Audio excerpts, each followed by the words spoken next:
So this was a multi-institutional collaboration with Tempus as well, and we were curious in characterizing a specific subset of GI cancers using the Tempus database.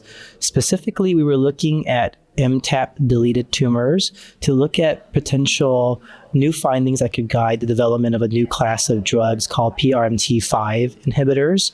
And what we did was we profiled over 30,000 GI cancers across all stages using the Tempus database. What we found was that MTAP deletions were found most commonly in pancreatic cancer patients, around 14 to 15% in prevalence. The next most common was cholangiocarcinomas, around 11%. The third most common were gastroesophageal cancers at 7%. And last was colorectal cancers, where MTAP-deleted tumors were prevalent in about 1% of cases. So this was a nice overview snapshot of the prevalence of this unique molecular subtype across GI cancers. Next, we did RNA sequencing to characterize the immune profile of these tumors in relation to MTAP status. The reason for that is because immunotherapies are a very big and hot trend right now in immuno-oncology, and a lot of them are actually incorporated into the standard treatments of these cancer types.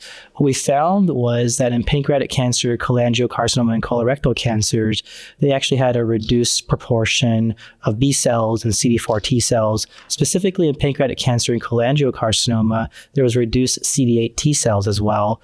But there, across all GI cancers, there was an increased prevalence of macrophages corresponding to an overall reduced immunosensitive environment in these tumors. We then looked at genomic alterations that co-occurred with MTAP-deleted tumors.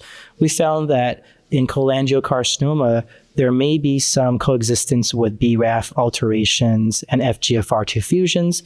Across all GI cancers, SMAD4 seem to be co-occurring with MTAP-deleted tumors. And this has some implications in developing possible combination strategies with PRMT5 inhibitors. And again, if this is prognostic that some tumor types within the GI cancer field may not be as responsive to immunotherapy-based regimens.